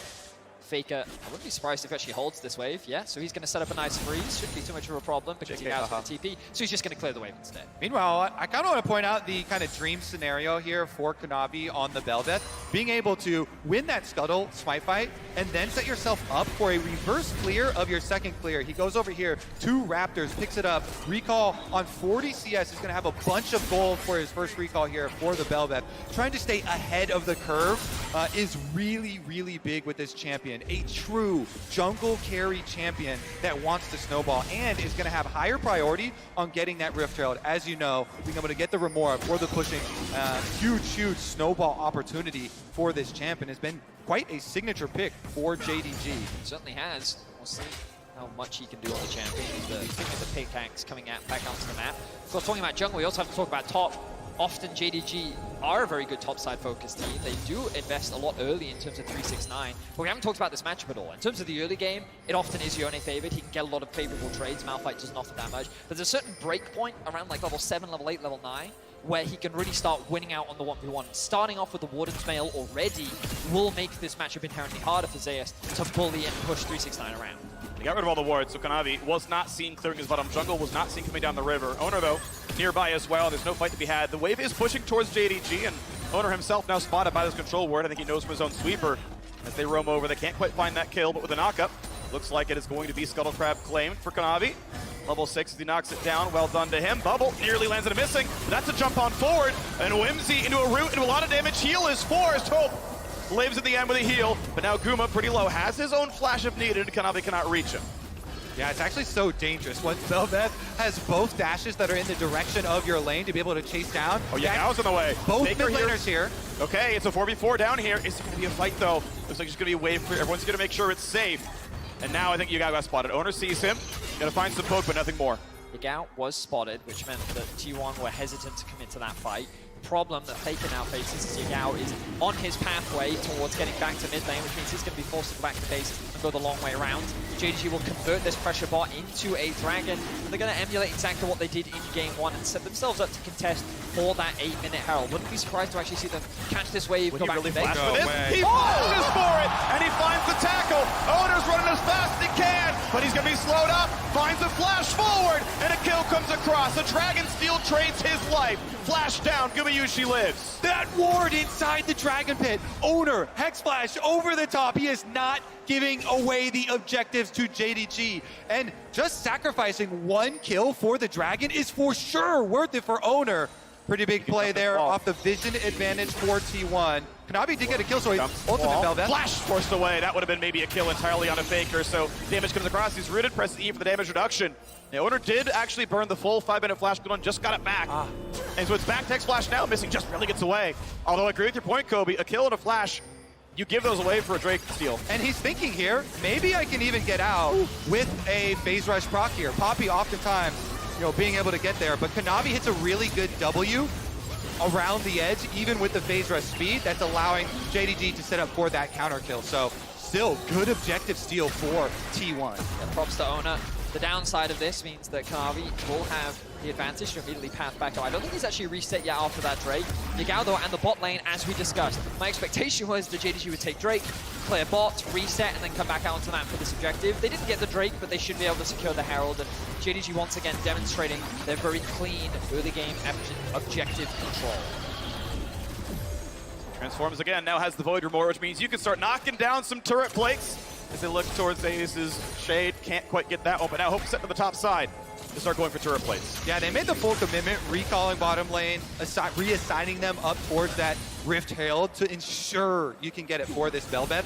Recharging that timer on your ultimate form is so big, as well as giving you the extra pushing power. It does mean, though, look at Gumayusi. This Lucian has been able to stack up some CS there, push it all the way in on bottom side, and it has allowed him to get the early reset and head up towards top side to answer and collect this rest of the wave that is being pushed to his tower. What I think is really important to recognize in this early game is T1's game plan was to, as they tried to do in game one, get a lead in the bot side of the map and leverage this bot lane 2v2 strength to secure early objectives, in particular this first Herald. But the fact that Gumayusi died at level 1 in the 2v2 and the skirmishes that we saw on the bot side of the map made it much harder to be able to rotate around and contest these neutrals. And now you can see that JDG's bot lane is in a much better position to receive these resources. Earlier I thought Kanavi would drop the Herald up towards the bot side of the map, but I expect him to funnel that gold into this bot lane to try and keep Hope on pace or even ahead of Gumayusi.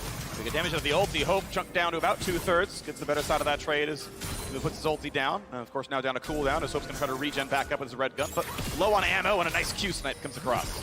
Also, with last game coming down to so many key objective fights and key objective steals here, T1 getting the first dragon for themselves, setting them up for possible stacking as well is really big. I think JDG, after that first game as well, they're so used to people underestimating them. Yep. Even though they are the LPL champions, you know, in the LPL, they are one of the least popular LPL champions of all time.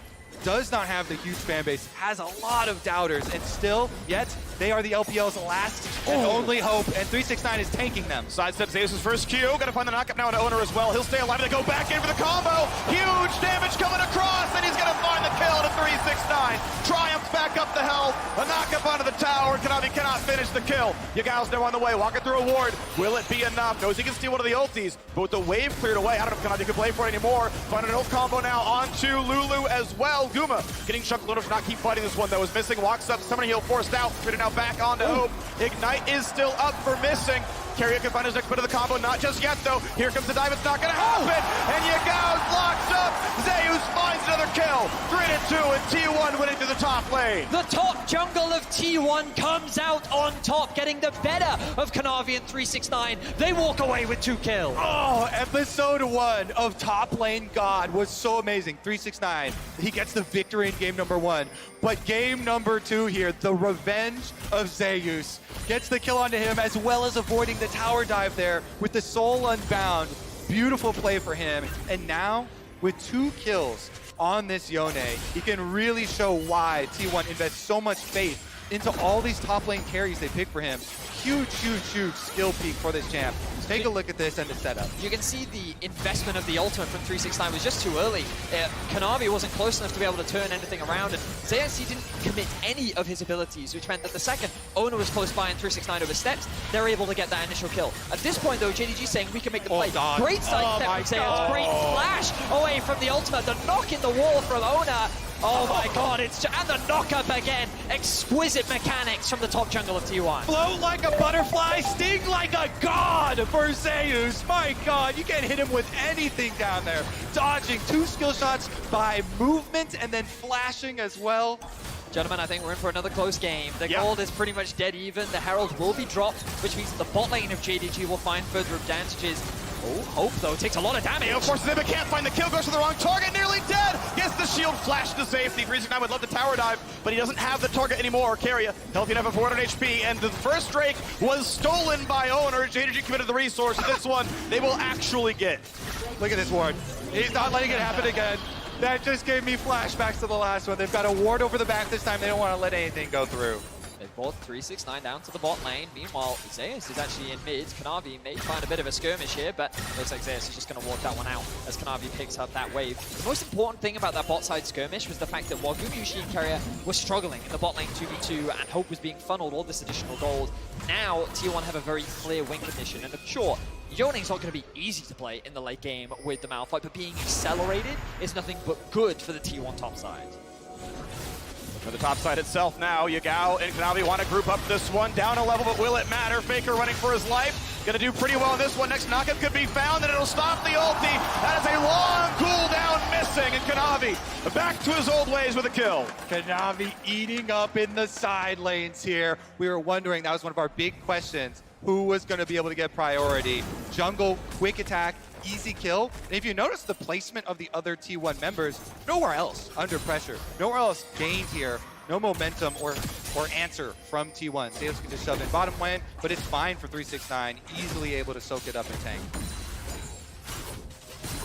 Clearing the ways back and forth. A 10 CS lead for Zeus as we are on the way towards the Mythic on 369's side. Blue buff taken away by Owner. As Faker TV's back into the top side to clear his own wave. Up farm here as well. Obviously, Jungle has a big lead on the JDG side. See how that plays for, but a very close game. Tied in gold, tied in Drakes, and once again, we have the Cloud Rift on the way to a Cloud Soul. So in terms of where the gold is distributed, a lot of the gold advantage for JDG is actually in the jungle. You can see that Kanavi sitting at 112 CS, just slightly ahead of his own mid laner. This is pretty common for him. But as 369 secures that bot tower, and a lot of the gold is actually sitting in the hands of Gumayushi, who's not that far behind Hope, and of course in the top lane. As now Zeus looking for a bit of a skirmish. Nice sidestep there from 369. Just wants the wave at this point. Rise coming down as well. Feels maybe a little unsafe. 2v1. It was actually the Gao diving the tower, and he's just not tanky enough. 369 holds the aggro.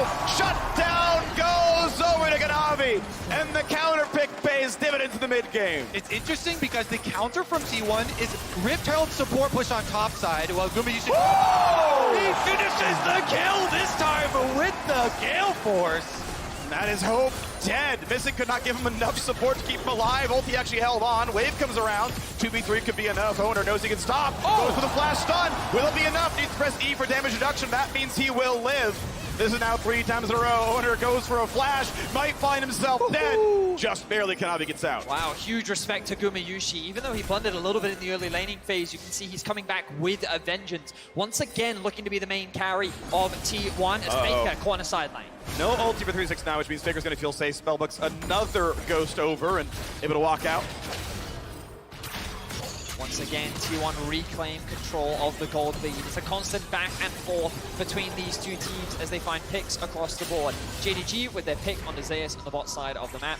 Meanwhile, Gumayushi finding a massive kill onto Hope in the mid lane. They couldn't quite convert it into the mid tier 1, but now already both teams are looking for the next dragon spawning in about a minute and a half. I think we're about to see the moment that JDG has been waiting for, when they have the teleport ready for 369 and be able to get him into one of these team fights off a teleport ward, and boom, Malphite ultimate. He's been soaking up pressure this whole game, waiting for the big moment where he gets to win the team fight for his team. And T1, can they stop it? They must sweep through and clear out this vision so that they don't get surprised. Faker coming to join the rest of the team here on the rise. He's got Realm Warp available, so he could go top lane and soak it up and still be within range. 369 shouldn't have been seen, could look for an ult. He has his own flash as well, but not going to go for a tower dive. T1 still feeling safe in this one as the bot wave is pushed in. Zeus does not stay for any longer. As Malphite was on his way down, could have been roamed upon. Yagao could TP. Honestly, it looks like he's going to commit to it. He got both towers with that Rift Herald push that we talked about last time. So there's a long open lane here, but no wards set up to support it. And really, they're just thinking about trading this bottom side dragon that is going to pull JDG's attention. Yeah, T1 have set up for this trade very nicely. Faker getting that deep push, as you highlighted, Kobe, along with the mid flash in. Over the wall, Hex flash into a stun. But kind of able to jump back away, has helped his Lulu in the end, and they're going to kill off that ward he was on. These two wards, control wards behind the dragon, possible angles for Yagao or 369 to force the fight on T1 in this deep TP flank. Here They're both come. coming. All right, is it going to be enough? It's a bit of a 5-on-5, but right now, Zeus far enough away. They don't pull the trigger. Double TP is in, though, for Drake control. These might be where he wants to be on the side, but actually goes to rejoin his team. Kanavi gonna set up on this Drake. Has been building towards tank, has the Aegis to keep him a bit tankier, and they're gonna try to burn down this Drake with his Ruin King for healing. So keep your eyes on Yagao in this fight. His ultimate's gonna be crucial. Tidal Wave catches just one. It's not gonna be crucial, not gonna be relevant there. Gonna get the reset there on Owner's ulti now as well. Level 10 on the Poppy. Smite up on both. Can they zone out the Smite steal? It's only Hex Flash. They can spot him on the way in. Oh, the double knockup. They're gonna find a team fight. Gumayushi nearly dead. Yagao on the chase, but he can't kill it. Just the Drake. T180 carry lives. The engage is good from JDG, but T1 walk away with their lives. You can see the threat of the Wombo combo.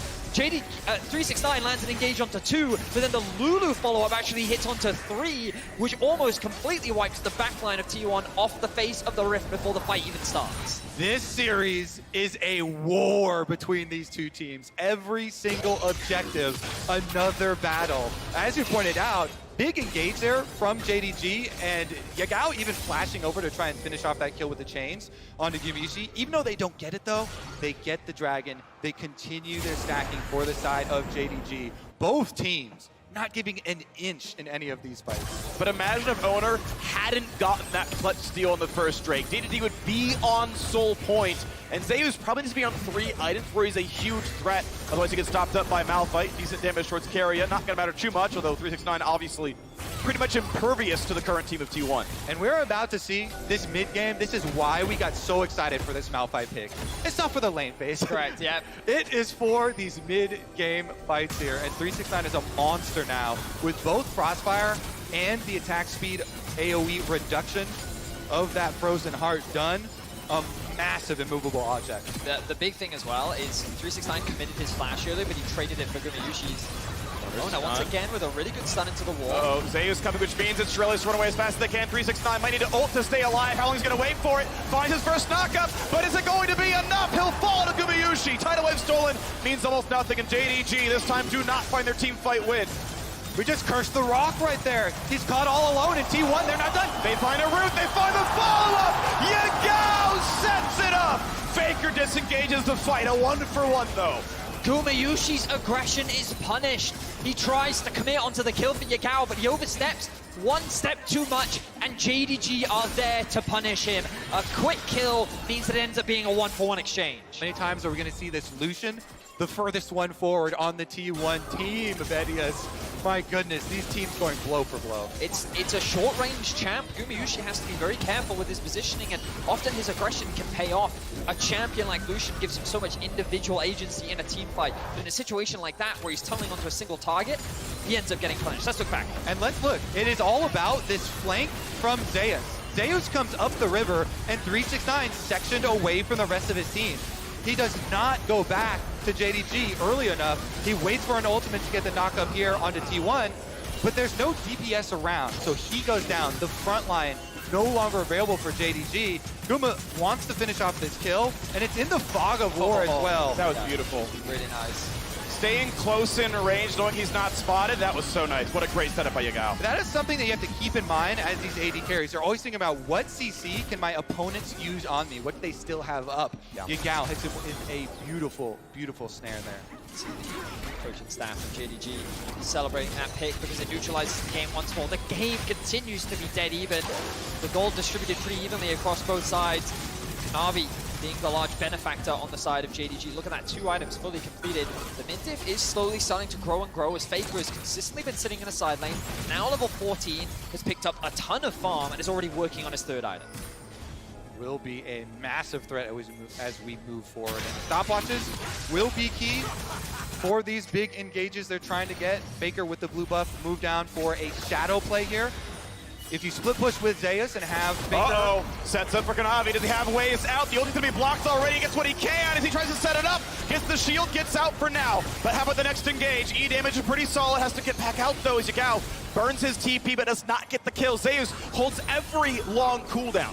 That's the TP committed though from Yagao. The only good news for JDG is the Dragon is spawning in less than a minute. The problem is they will concede the mid wave. You can already see T1 pushing that wave up. They want to go for Baron. They're gonna double TP up there to try and trade for this. I would. And it's in the fog as well. They have no idea. The realm pings warp. the pings. Oh, they spot Gumayushi. That ward is clutch, but do they have the time for it? They're running as fast as they can. It's going to be 369 TPing, and he'll buy time, but will it be enough? Kanavi needs to get into the pit. He's got so little time. Smite it away.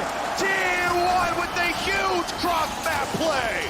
Decisiveness is the key to victory for T1 here. A Baron just snatched out of the fingers of JDG. My goodness, the double teleport. They're not done either. They're going to double push up on this top side with the Baron empowered minions. I don't know if they have the time. I think they realize they can't play for the Cloud trick. It's going to give JDG Cloud kill number 3. A flash gets away from 1, but a stolen Yone means he's going to go for Owner. However, top is still being pushed. Eventually, Zeus and Faker must be answered. Kanavi console the Drake. 3 can head back, but they might lose the inhibitor first. How much more will they lose? Hope is low. Can't fight for much more. Kanavi should be soloing the Dragon, but with mid pushed in, T1 could even answer that. T1 playing the map beautifully right now, but here's the collapse from Kanavi. Malphite sent back, missing, goes for the flash into the Whimsy. Guma does not get slowed just yet. Has to flash the ulti away, but they might want more. Yagao forces the sidestep, gets the root though. Yagao again secures the kill into Gumayushi. Look back at the top lane though, Faker and Zeus are looking for more. They're grouped up. They know that they can kill 369 in a 2 versus 1. He doesn't have his ultimate. There's no way alone he can stop this. They're going to hard commit to it. T1 will get this inhibitor in trade. The push and pull on this map is insane right now. JDG will get a tower plus the dragon, and recalls are going off already. They don't know it's 3v2. They don't know they're outnumbered. Carrier sets up the CC, and 369 goes down. Zeus nearly finds his own knockup. His ulti is down. His flash is available. What a great setup from Carrier to sneak in and make that fight easy. Now they can try and rotate towards mid lane here with the top side push, and super minions now spawning towards top side. Looks like they will do it. There is Realm Warp available for Faker. B3, but is it enough? A great Glitterland slows down everybody. The mid wave, though, is still there. Red Bull Baron powerfully going to be at 1,000 gold, but also down that dragon. It is once again Cloud Soul point for JDG. Let's just take stock of what T1 just did on the map. They recognized they couldn't take the dragon, so they TP into the fog on a minion top side so that they can't be spotted. They then realm warp into the Baron to get there as quickly as possible. They take it down using the Poppy ult to keep the Malphite out of the fight for any potential risk or stalling, and then they leverage the fact that, again, JDG want the dragon, so they commit to the top side. Faker using the Rift Herald earlier in the game so that they can just generate this constant point of pressure, which JDG have to answer, giving them access to the mid lane. Just incredible map movements from T1 here in Game 2. It's just so smart because they're playing to their comp win conditions here. They don't want to play into that Malphite. They don't want to let the big setup from JDG happen again. The 369 plus missing, double ultimates, double knockups could be devastating. And so T1 have gotten themselves the map advantage that you're talking about. Now with Supers on top side, pushing here through the bottom side with the remnants of that Baron. Hope's going to take so much damage. Flash the way. Gale Force ulti. It is the second time in a row. Guma finds that one. In the bot side is a fight, though. Faker attacked, but tanky for a while. Huge ulti from Zeus. Gets 1, gets 2, and T1, they see your 4v5, and they don't care. Under the tower, they kill 2. They rip them apart, and they're going to be able to push up mid lane with that. That's 2 critical carries. Yagao and Hope with very long respawn timers, 2 inhibitors. This early in the game will be so difficult for JDG to come back from. They're trying to end. Look at the positioning. They're running rather far forward. Now they're going to realm warp away to play for the next side of the map with a new wave. They're going to be here for bot lane tier 2. The gold lead will balloon. The mid inhibitor is down. Top inhibitor is down. And all these turrets have been cracked. T1 have just blown this game wide open. Unbelievable performance from them. I felt like JDG was the one dictating the pace of the game, controlling the map in Game 1. But T1 have just one-upped them here in Game 2. And look at Gumayushi getting his revenge in the 1v1 as he gets another solo kill on the Hope. Key thing here, look at the split push for JDG. They've got Silas teleporting in now, but it was a beautiful engage. And Zeus. So it's the reason why his Yone is so feared. Sets it up for the team, doesn't hesitate, doesn't care if you're a tank, immediately engages, wraps up JDG with those extra kills. T1 pushes forward so quickly. And that Zonya's from Faker. 10 years in the game, reflexes like Zeus. Unbelievable performance. T1 now in firm control of Game 2. Honestly, I think the critical factor here has been the speed that T1 are throwing these questions at JDG. It is like a rapid fire test 1 second to answer each move. Boom, they go to Baron. They burn it down. If you're slow on this, they get the Baron empowered recalls. They double commit to the push on the top side. They get the inhibitor. They consistently are forcing you into macro decisions, and there's no time to respawn. And so much of the credit needs to be given to the T1 solo laners, Zeus and Faker. They have been running rampant on the side lanes. Their map play has been exquisite. And now they find themselves, Zeus level 16, Faker level 16, level advantages across the board. They're just not going to give JDG the team fight that they're looking for. Yeah, and now with double inhibitors down, you have such an easy time of controlling all the resources on the map. You can see it right now. They've completely wiped both jungles here of any resources for JDG to take. And if they litter the pathways through the jungle, all they have to do is retreat to Dragon, stop this Dragon Soul stacking, and JDG kind of forced to clean up all of these minions inside their base. They cannot afford to leave lest you get split pushed to death. So the farm continues. We are on the 3 out of 2. Yeah, Hope has himself a Guardian Angel. Baron is up right now, and you can see T1 on the way over. They don't care about Cloud Souls at all. They want to give up another one in exchange for the Baron. Guma trying to buy them some time. This is merely trying to push JDG away from the Baron while the rest of the team can burn it. Clean. You have an IE and a Zeal on Zeus. He's going to be fine to burn down this Baron. There's the vision gain. Will it be enough? Guma not hit by almost anything. Kanavi does not land the CC. So look at a mid-wave. 369 is here, but Baron is certain to be claimed. Now the question is map control, because you know their eyes are set on Dragon Soul. Good damage on a miss. He's got a half HP. That was a lot of damage already onto the support, but look, T1 don't care. Oh, they didn't care in game 1. They have their eyes set on the Nexus, and JDG recognize it. But T1 having control over the mid wave, it is they who have the push, and guess what they can do with it? They can force JDG to back off and move to the Drake. T1 just get everything and then more. T1 just got Baron, and JDG got 2 mid minion waves for it. Just really, really high pressure there, and Guma used to. Oh, he's going to spot him. Ulti, only going to catch in the champion, which means they can land the CC combo, and they can find this kill in a Zeus. Now, will it be enough to do anything else, though? Because the Drake is certainly to be claimed by T1. Yep, your life is payment for stopping the Dragon Soul stacking here. T1, they actually made a lot out of those double inhibitors being down. Oh, yeah. What a fun game. Wow, I'm just so impressed with T1. I felt like coming into game 2, after what we saw from JDG in game 1, was that JDG just have a really good understanding of how to play the map, and then T1 completely usurped my expectations, and the way they've been playing these side lanes is just a joy to behold. We have 2 incredible teams competing right now. Specifically, Guma Yushi has been playing on the edge with this Lucian. We criticize him when he gets hit with Yagao's Everfrost twice. Yagao, amazing play from him to be able to snipe him and the Fog of War play, but it's also Guma playing on the edge that has consistently killed Hope with the ultimate plus the Gale Force usage. Oh, stealing away. Colin, going to be some decent damage. A couple of recalls already came through, and 369 is on the flank. Keria could be 1 kill, but they want more than that one. The flash forward, chains won't land. Keria will drop, but not going to go for the ulti on to Guma. It's Zeus who matters. They find the first one, they find the slow. The base is being attacked. Kanavi is there to defend it, and Faker's going to get away, but that means he can reinforce the team fight. Looking for the kill onto Zeus. Missing, running for his life. Owner going to set up for another as Guma has already gotten a double kill. And Owner's going to set up the third. That will be a kill onto Missing. And now it's T1 against just 2. 4v2 in the base. Minions and a Baron flooding it as well. 20 there in a gold bonus on the power play, and now going for the Nexus turrets. T1 looking to tie up this series, and Kanavi tries to bait the CC, burns the stopwatch, flashes in, finds what damage he can, and buys a bit of time, because guess what? The LCK Hero World are stopped by inhibitors, and T1 will not find the game just yet. Wow, T1 can't actually end because the inhibitor will in fact come back out onto the map. But what a crazy fight we just saw. JDG was setting up for the flank. They were looking to try and catch T1 in their recalls. But T1 again play it so well. They create 2 points of pressure. They force JDG to split apart. And the second that they are, Faker's Realm Warp collapses onto the team and creates a numbers advantage. This is how you play a split push comp. This is how you play against a team fight. Great execution once again from T1. Exactly, and look how quick they answer. Teleport from 369 comes in. They want the team fight, but T1 say, we don't want the team fight. We want to pressure your Nexus. So with the teleport into the base from Faker, he forces the answer from JDG. They have to teleport out Yagao, meanwhile allowing the interrupt here, Zeus. Zeus, my word. Zeus. He interrupts the teleport. He basically kills 2, sets up the double for Gumayushi.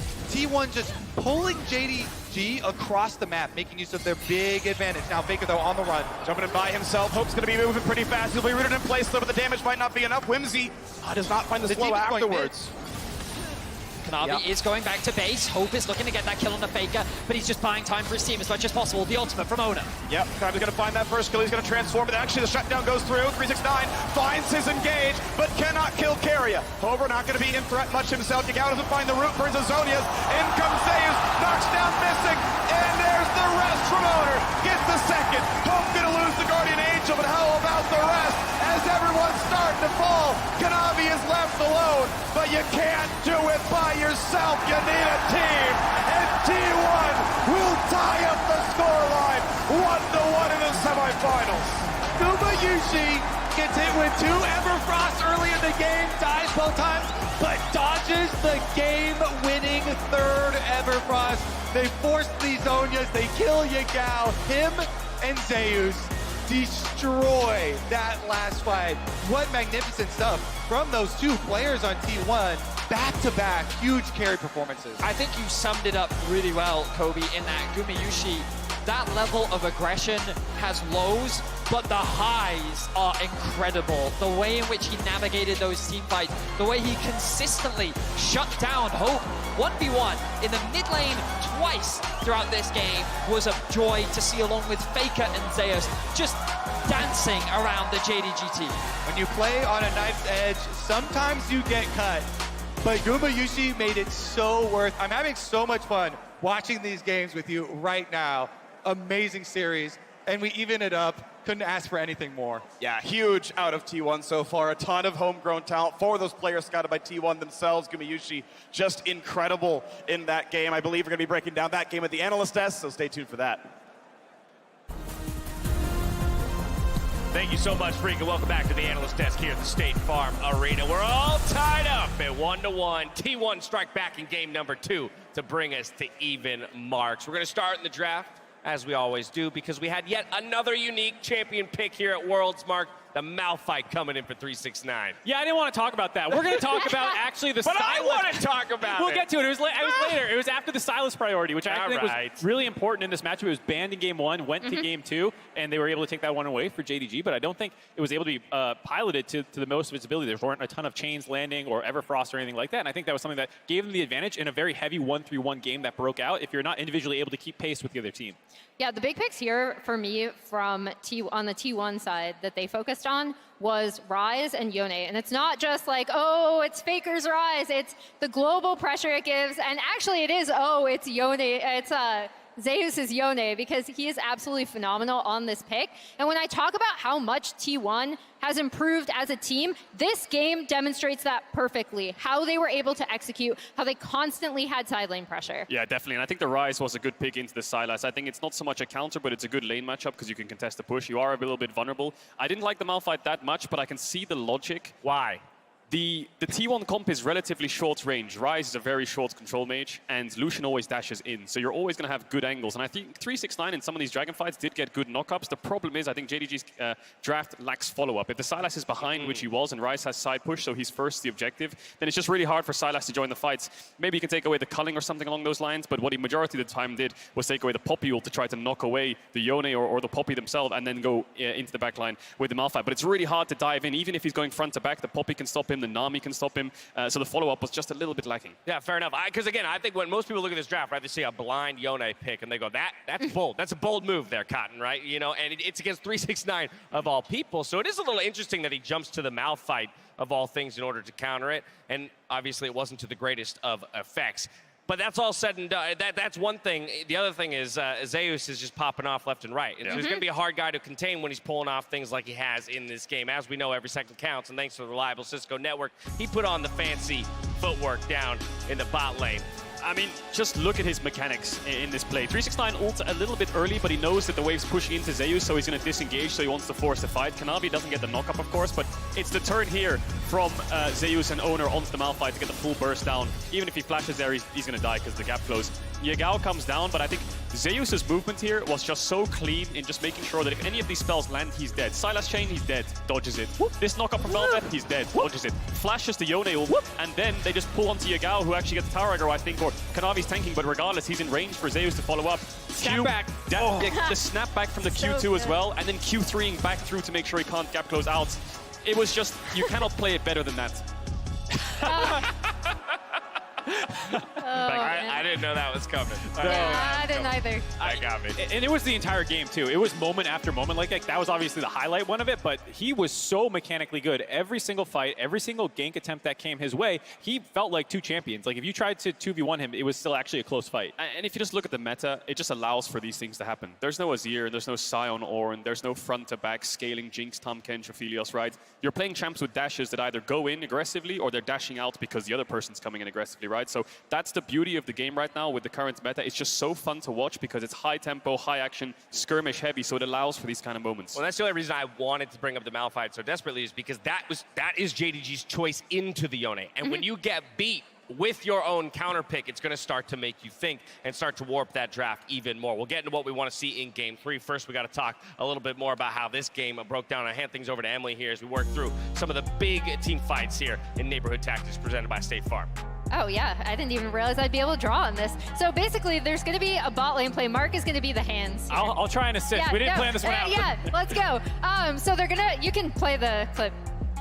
All right, here we go. So they're going to try to dive on Zeus in the bot lane. And the most important thing here, and the thing that's more impressive to me about T1 in this particular moment, is as soon as they recognize this TP ends up going through from Yagao into bot lane, Zeus escapes, they actually are immediately going to start pinging the Baron soon. Happens, I promise. Yeah, because they recognize, there we go, ping goes down. They recognize this is exactly what they can go after because Zeus and Faker can TP up topside and they already know that JDG can't match. They rise all in. It's just so smart. And I love this from T1. I love how much this team has grown and how they see the map now. You ever seen two people pull off a triple TP? Because that's what just happened. That is just what happened. And I think the nuance and the beauty of this is, first of all, there's one TP invested bot, so you know you can force a numbers advantage. Right. The second one is they don't TP on wards around Baron, they TP on the wave. Yep. It's really hard to spot that. If you TP on a pink ward, you can see that on the minimap, even if it's out of vision. If you TP on a creep, they can't see it no matter what, as long as they don't have vision there. So they TP on their own creep wave between towers and then rise all together. So it gives you more space and more time to pull it off. And the more time you can buy on a Baron rush, the better. It's next level. This is what makes T1 such a formidable opponent. It's not just that they have the hands to do that Yone outplay, but they also have the brains to run you around the map when they do a 1-3-1 comp like this. And it's why people had them kind of as the favorites coming in, is they bring both parts of the game, the macro and the micro. Yeah, they definitely do. And one quick shout out I want to give to is to the T1 bot lane. I think that Gumiyushi made a couple of mistakes here and there, but the Lucian Nami prio is working. We saw in the I think it was the Gen G series that the Lucian Nami was just getting countered. It just didn't really work. They go back to Aphelios Lulu. T1 stuck with it. They kept the confidence. Even if Sylas is up, they just pick Nami first pick, and he is doing work. And maybe you can't spot it at times. You know, the pop-off moments when he kills Hope, it's great. But getting mid-push is so important, and I feel like this Lucian Nami has so much threat on mid-waves in the mid-game. That's allowing T1 to get these objectives first and make these side plays. Yeah, one of the underrated things about the 1-3-1, like, of course, you're going to pay attention to Faker constantly in the side lane with the rise. Of course, you're